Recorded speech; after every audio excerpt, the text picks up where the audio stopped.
Start us off here. First scrimmage.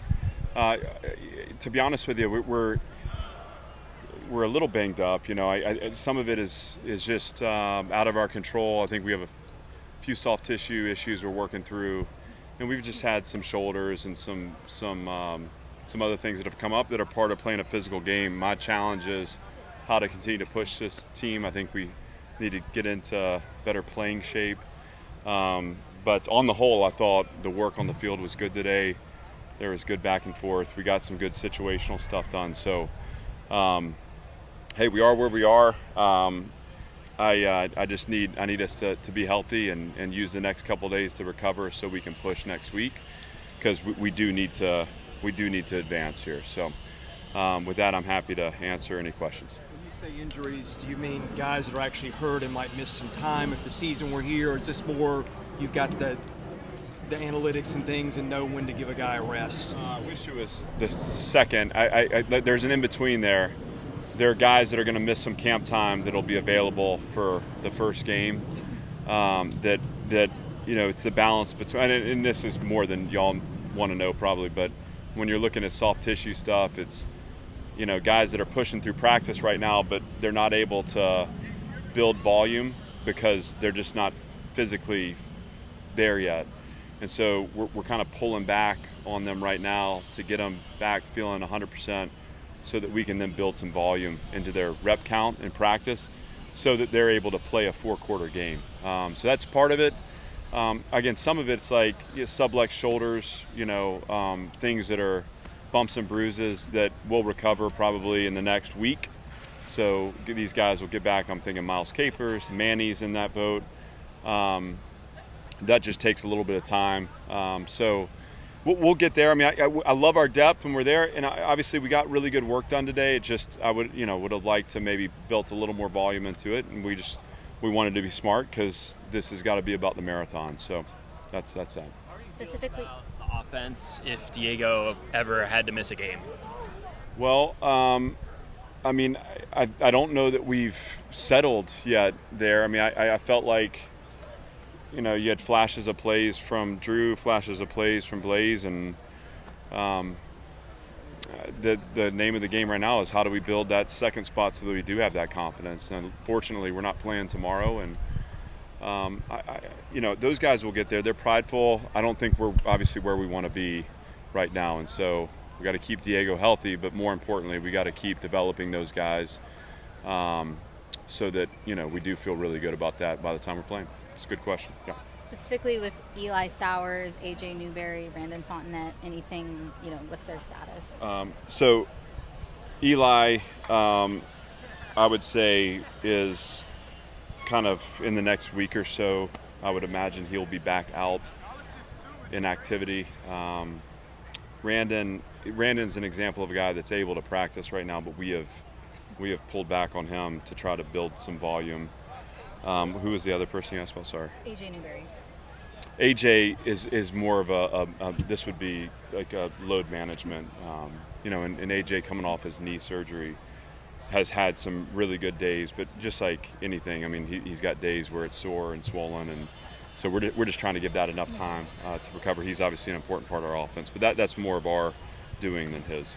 How would you Carter give you on defense? Well, I mean, he's really come a long way since the wintertime. He's 245 pounds or so now. He's developing an edge to him on the field, and he's a guy that he played a ton today. So I think that's valuable experience for him. Obviously, when Cape's healthy, we feel great about Cape. Keanu's is come in and really established himself as a really great, 1B there. Mason will be a guy that will end up playing meaningful snaps for us this year because inevitably, you need at least 3. And that's a position, too, where a guy like Nick Rinaldi has helped us there, too. But love where Mason is. Thought he got really some great experience out here today. Just need him to keep working and pushing. Coach, how would you evaluate what the offensive line was able to do today? Since the last, I guess it was the last time we scrimmaged or went live, and I was disappointed. I think that group is, it's almost like the adversity was galvanizing and they're starting to come together. I think they've done a better job playing 5 as 1 and creating space for the run game. Obviously, it's imperfect. Want to see us eliminate some of those self-imposed negatives. A couple false starts. We had the post-snap penalty offensively there too that led to the missed field goal, and we had a couple exchange issues, and that's usually a two-way street. So that's why you practice. But I think that group's coming along, and I think we have the best O-line coaches in the country. Coach K leading that room. Takes a ton of pride in unit building, and obviously we've added some new people, so we have to get those guys aligned, but I see them coming along, and I like the progress we made since the last time we spoke about it. You were frustrated about pre-snap penalties. I think it was Tuesday, Wednesday, one of those days. You had a lot of those early into key drives at the first part of the scrimmage. Were those the same family of penalties today, or did you view those a little differently? No, it's the same. I mean, anytime you're false starting, it's a focus issue. And again, it's just like, how do we have to win? We have to put all the pressure on the opponent, and when you have a drive going and you false start at 5 yards, that's a critical mistake. So a couple of those, again, the post-snap penalty late it's a discipline thing, but on the whole, I thought we were cleaner today. Just all those little mistakes become like you can see in the result of the drives where it kills you. So good teaching, good learning. I think we're cleaning up the play. We're going to continue to make that important, because if we come out against Charleston Southern and we're not putting pressure on them, then we're going to leave it to chance, and this group can't play that way. You mentioned early on that a lot of the defense was in already. Do you feel like the offense has kind of started to establish itself a little bit, with that being said, early in camp? Yeah, I mean, I think there's been a little more back and forth. I think the offense has had a good couple days, and so yes, they've seen all the looks. They've gotten some comfort in the looks, and now they're doing a better job at the point. But I also thought there was good back and forth there today too. So, some of the drives we didn't let finish out just because we were counting reps, but that's what camp should be. Back and forth. We know each other. You want to see. What you want to see is not pass rushers cut loose or blitzes not picked up, or, again, pre-snap, post-whistle penalties. What you want to see is just both sides contesting for the ground, down after down. That makes for a good camp. Chris, you have something? How did you feel about pass protection today? I'll have to look at the film, to be honest with you. Sometimes I get caught up in just the situational stuff. I thought we had some good escapes by the quarterbacks, and obviously when the guys are live, you can kind of get a feel for how that down actually plays out. So there was enough space for them to find the windows out of the rush. Obviously there were a couple times where we had unblocked players, which should never happen. So we'll have to look at the film and figure out where the balance is there, but let's just call it inconsistent now as a good coaching term, and we'll circle back on it. Good day for your receiving room, especially a lot of your backup guys. How did you feel about the way they played, especially Hoskins and some others? Yeah, Richie made a couple nice catches. Tristan made a nice catch. That group's going to be okay. I thought they had the double move early. I think that was a junior that we just didn't sync up on. Would have been nice to have seen that one land. But yeah, we got some depth there. We need to get Trent back healthy. That'll be big for them. I thought he was having a good camp, and I would imagine him coming back in the next week or so.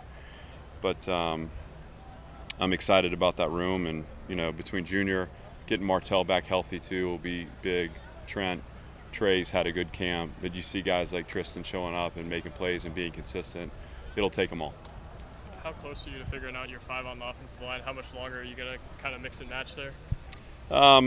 Well, I think we're close, to kind of figuring out. Now, there's going to be a rotation, so it's probably going to be more like 7 or 8, But I think we're close to knowing who the first 5 are, and as long as we're staying healthy, we'll be in good shape there. And then it's about who are those 2 or 3 guys that are going to come in rotational roles to help us. That's how we built it, and that's led to our success in the past, and so that'll be important too. On the flip side of the wide receiver question, how do you think the secondary performed today? Again, the double move I look at that and say, just assume it's caught. How does it get behind us? So some more detail in the way our eyes and structure work. Obviously, there were some plays on the ball that I liked. I thought on Richie's touchdown, the post player kind of undercut the play. He needs to stay on top. That's a chance for us to intercept. I love the play by Braille Lipford there in 2 minutes. It's just good play, bad play. But I've been impressed. We've got some young players that are playing. I think Dante Carter's really stepped up and had a good camp. Carson Lawrence, Van Zell Hinton. I mean, those guys are showing that they're going to be able to help us win. And there's a lot of defense in. So, David Chandler, too, I think is really, had a nice camp. And whether or not he's ready this season, I think I'm really excited about his future here. And he's doing a lot right now because, again, we're banged up with Martell sidelined, Jordan Matthews sidelined, Trudell Berry sidelined. Those guys are getting some really great experience. So, again, good play, bad play, that's what you expect. Scrimmage one, on the whole, I think those guys have been consistent.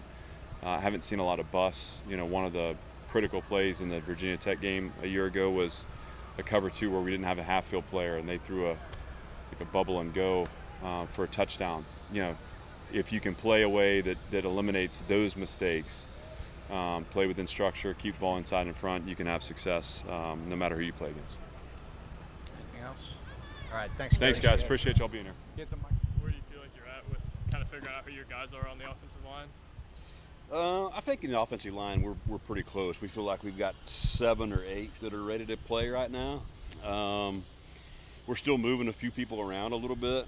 For instance, since we flip-flop our offensive line, we try to train some guys to play guard and tackle on the same side at times. But we're seeing a group of guys that have several of them have a lot of experience. They just haven't played together very much. So it will take a little bit of time for them to get that cohesiveness that the offensive line needs. But love their attitude and love some of the things that they're doing. Once we get past that first group with probably another 3 or 4 guys, then we drop off pretty significant. But we got some young guys that are really, really going to be good players eventually.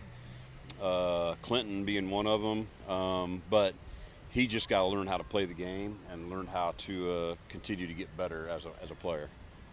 Coach, how do you feel as if Blaze is coming along in terms of preparing for his opportunity or any opportunity that he gets this season? Blaze has been up and down quite a bit. He didn't have a great day today. He's really frustrated with himself, especially on the early pick. He's had some practices, though, where he was lights out. He's just too inconsistent right now. He's just got to learn from his mistakes and continue to grow. Every once in a while, you think about Blaze's situation where he's been behind Diego for a few years now, but I have to remind myself and go back and watch when he was playing in the Conference USA Championship game and what he did as a young 18-year-old and come in and played really well. So Blaze has it in him. He like I said, he didn't have a great day today. He's a little frustrated with himself, but he has made a lot of progress since last year. What about Diego is different from what it was last year? Again, just another year in the system.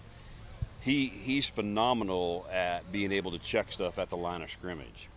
A lot of times we'll give him 2 plays to go up, but every once in a while as a play caller, you can be wrong, and he does a great job of making us look right, And so yesterday we had an example of that where we were running a 2-minute offensive situation against each other, and I called something, and he's like, yeah, that's good, but let's do the nod. I'm like, the nod's not going to be there because the corner's not going to bite.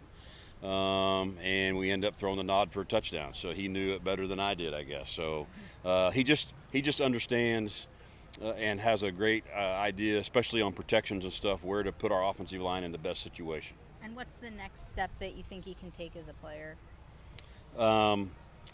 He still, every once in a while, lets his emotions get to him, and he will try to force some things and try to do a little bit too much at times.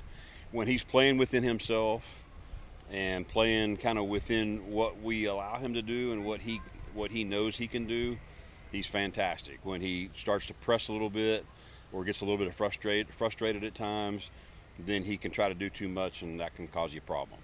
What do you think of Jack Elliott today in his first scrimmage? Jack was a little frustrated with himself. He had a fumble that he was, he felt like, the guys were playing in the heat, the ball's slick, those kind of things, but you got to get used to it. But the thing that everybody, we look at Jack and we feel like he has the potential to be a Diego type player. He's aggressive. He's very smart. He's very he's a fierce competitor, and so it's one of those situations where we've got so many quarterbacks, we just got to try to find ways to get him more reps. Coach, what does Trey Richardson add to this team, especially on offense? Juice and speed. Trey is has come in from the very beginning and did exactly what we knew he would do, and he's obviously been a great addition for us. Snap penalties on the line. I know Clark has said those are lapses in concentration. You can't have those. Is that something that happens though when you've got a bunch of you guys playing together? You're kind of thinking beyond the snap to what's next when you're still learning, or is that letting your guys off too easily? That's a great question because you can look at it both ways, and that's one of the things that we. To be successful in the SEC, we have to be super disciplined with snap count. And we've got to be able to be better at drawing people off sides. We've got to be able to go on different multiple accounts. If you just go on the same snap count all the time, in the SEC, the defensive line is going to get off as fast as the drill line off, and that's a problem. So it's definitely an area that we got to get better at. And I think that it's something that we can use to our advantage. And so we just have to continue to be more disciplined with it and focused. As you look at, obviously you've had an offense that's succeeded for a long time. Obviously teams have seen it now. Is there anywhere personnel-wise where maybe you can be a little different, or is there anything you reflect on and say, well, I want to change that going into this year at all, or is it kind of the same?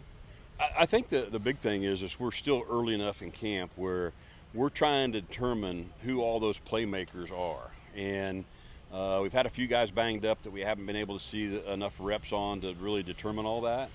But we're still early enough that we got to keep going against each other and doing things and finding out who those guys are, because you do want to adjust a few things according to what personnel you have. It's still a matter of trying to get your best 11 on the field. And sometimes if you've got a tight end out and then you put the next tight end in, is that tight end going to help us more than another receiver that we could put in the game? So those are all situations. Sometimes you may have a really good running back that's standing on the sideline that needs to be in the game, and so sometimes you need to be in more two-back stuff. So it just kind of depends on personnel, but again, we're still early stages of determining all that. What does Jordan Matthews add to teaching your guys? Oh, he's been fantastic, and he did a great presentation the other day on recovery, on how to take care of your body and how to eat right and how to do all the things you need to be and be a pro. And that's what we're wanting our guys to act like. We want them to act like pros, and we want them to treat their bodies and take care of themselves like pros, so that gives them the best opportunity to be successful out here. All right. Thanks, Coach. All right. Yep. So the touchdown dance comes out in scrimmages too? Oh, absolutely. That never goes away. It happens in the shower, pretty much everywhere. A on a test, B on a test, I'm dancing. So just want to be joyful, always coming out. How do you come up with your touchdown dances? One of my best friends from my old school, he used to hit the stanky leg regularly, so I had to bring it out again today for him. He'd be proud, so I'll make sure to let him know I did it. What did you see on that touchdown? Which one? They called this one not a touchdown. Oh, that was a touchdown. One over there. Back there. I saw the ball. All 10 other guys did their job. Ball got put up, gave me the ability to do my job, and took care of business. Clark mentioned early on that a lot of the defense was in as you guys began camp. It feels like you guys are starting to acclimate a little bit more. Do you feel that as well, like you're starting to get them a little more? Absolutely. I felt like today we really pushed the docket there in that regard. It's always at the beginning of camp, beginning of any cycle of preparation for us, it's like you got to get on time with the quarterbacks. There's a lot more timing offensively, and that's super important. And in these past 2 weeks, we've kind of started to click in that regard.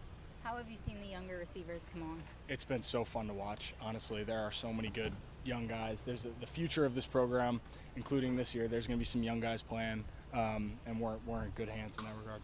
How can your role expand as opposed to what you were for the offense last year? That's a good question. I think you could see me in the pass game a little bit more. I like to stick people a lot, and I tell the coach today I got to slice block, which is great. Maybe by accident, but I did enjoy it. So maybe a little more of that, maybe a little more run game, How much pride do you take in blocking on the edge? Clark talked about it last week. Just he gets him fired up about it too. Yeah, it's been everything to me and everybody else in the receiver room. I mean, on an individual level, it's the only reason I ever got in the field, in 2023. So I take a lot of pride in it. And the rest of the receiver room blocking on the perimeter has been everything for us. Coach Bailey, really takes a lot of pride in that. And so when we're not blocking on the perimeter the right way, things aren't going to go the right way in the pass game. So that's the first step in, having a strong offense.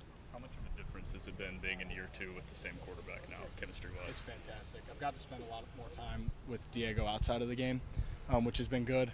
And as we were talking about earlier with the timing piece, there's a lot more chemistry going with all the receivers, just from our chemistry built on and off the field. I know you guys thought you were going to be a little better than you were in 23, but how is the vibe different this time of year than maybe it has been over the last couple? Well, I think we realized that even though last year was considered a good year, the external says, that's not really the standard for us. 7-6 in the Birmingham Bowl is not the end goal for us. We want to win a national championship, and that's where we're headed. And that's the vibe around the locker room. 7-6 was not good enough, was not the standard. Has anything from Trey surprised you so far on offense? I knew he was fast, but not that fast. I mean, he is ridiculously quick. I've never seen somebody get down the field that fast. I mean, we're so glad to have him. How has Jordan Matthews helped? Has he told you anything that maybe you've taken to heart? There's a lot to learn from a guy like Jordan. I mean, he is a tremendous leader. That's one of the things, honestly, we could talk X's and O's all day, but he is a tremendous leader. He's telling us a lot about his experience off the field, and that's something that everybody's taking to heart. Thank you, Richie. Absolutely. Your transition over the last year or so to playing star has gone for you. I feel like it's been going pretty good. It can be a little bit better. Like always, there's going to be room for improvement, but I feel like I've made a fast transition to the position, and also with me changing positions from Razor, it helps me a whole lot on the perimeter with a whole lot of block destruction and being able to get off blocks and making a whole lot of big plays on the perimeter. When you got to Vanderbilt, was this a position you could potentially have seen yourself playing down the road? Yes, sir. It definitely was a position that I could see myself playing in the future and everything. And I'm also kind of glad that it did kind of pan out because I do like this position a very lot. What did you play in high school? And was it? I mean, are you back to playing something similar you played in high school, or were you more on the line? I did a lot of things on the line, but I also did play a lot of outside backer. So it kind of correlated together perfectly. Can you tell us about the transformation you've kind of had to go through from a body perspective to change positions? Yeah, the body transition probably wasn't that bad for me because I wasn't a huge body when I was playing Razor, and that's also another kind of reason why I did make the switch to star. So it kind of just went perfectly together actually. What were the conversations like when they were talking about changing your position? The conversations were cool. It wasn't anything bad. I didn't feel any type of way about it. I felt like it was a way that I'll be able to see the field faster and be able to help the team, and I'm doing whatever for this team. Brandon's obviously more of a leader on this team. We saw what he did last year. What have you been able to learn from him and his game? Rando, he's a guy. I learned so much from him, and it's a lot of guys probably wouldn't want to give you a whole lot of information because they feel like you're competing versus each other, but he's a guy that really he believes in me and I believe in him, and we just keep getting better and better with each other, and he keeps teaching me things that I need to know. He helps me, and he's a guy that I can keep learning from. All right. Thanks, Jay. Yes, sir. Thank you. Cooper had a lot of energy today. How'd you feel about your performance today? Pretty good, I think. Try to stay level-headed about it, but as far as I can tell, I played pretty well. I felt good out there, so yeah. Coach Beck was saying how the offensive line, they got about 7 or 8 guys right now that are in the rotation and competing. How do you feel about your chances coming into the season? I haven't thought much about it, to be honest with you. I've been trying to just play my role, do my part. I like to not stress myself out about where I'm going to be or what I'm going to do, but I just like to bring it every day, come and try to, make my presence known on the field. So. Well, how would you describe Coach Klenakis' coaching style at the offensive line? It's different for sure. That dude's a wizard when it comes to schematic and anything else you could think of. He knows the defense like the back of his hand. Some would say his technique's a bit old school. I love it. I think it's awesome. It's ground and pound football. It's my type of football. He's hard on the guys, and he knows how to bring it out of you. So it's really fun to play under him. I really enjoy it. What have you had to learn or improve on in order to move to center now? Okay, yeah, I struggled for the first couple weeks in the summer snapping the ball, actually. I couldn't figure out if I wanted to go dead ball or normal snapping, which is like the main part of center. That, and then I would say my zone steps, just going left and right, I struggled staying square a little bit, but the transition was pretty smooth. Coach K knows what he's talking about when he's teaching that. I have Jordan White to look up to. He helped me a lot. And even one of my good friends, Keegan Wexler, I went to him a lot about center stuff and the way he steps, and just I watched tape on it. So I had people to look up to, and it was pretty smooth transition to center for me. I've been enjoying it. Can you tell us about the kind of person Jordan White is? Oh man, Jordan White, I love that guy too. He's a really good dude. Good leader by example. Plays the game, I think, the right way. Plays really tough. He's the type of guy you just go to about anything, whether it's football or anything outside of football. He's been really helpful to me just about anything I can think of, literally football, life, anything I want to ask about. So I love having him in my corner. It's been really nice. You probably could have gone elsewhere and played more. Why did you decide to stay here? What about this place is special to you? I believe in Coach Lee's mission. I don't want to go anywhere else. Like, this place feels like home to me. Whether I got to play on scout team, do what I got to do, play field goal, I don't care. Like, I want to be a part of this because I know it's special. I know we're creating something here.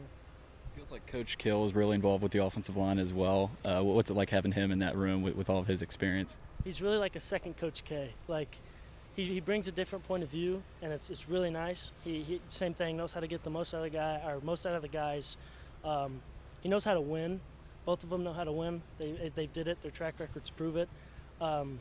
Same thing. Like, he's just in there. He's always on your butt, kicking you to get forward, do what you got to do. And honestly, if it wasn't for him, I think the transition to Coach K would have been a lot more tough, because I talked to him a lot about, the old coach we had here, and I had a good relationship with him, and he made that transition that much more smooth for me, kind of just coasted into it. So it's been a really, really nice having him here too. You feel like as an offense, you guys are starting to maybe have a little more production than you did at the beginning of camp? Oh yeah. I feel like it's starting to come together. We're gluing a little bit, whether it be between Diego and Junior, or really anybody. I think the Qs are starting to find their spots, know where to set up. I think the centers, the O-line, they're starting to set the protection the right way, recognizing pressures. Just like I feel like most teams getting in later into camp, it starts coming together a little bit. Same thing, offense and defense, and when it both comes together, it's just that much better. You're competing against each other, getting better every day. But I think it's starting to click for both sides, honestly. As a center, how difficult is it to communicate to each side, each tackle, in terms of what you're seeing or what they should be expecting? That was probably another hard part for me too. I didn't even mention that, was communication from center.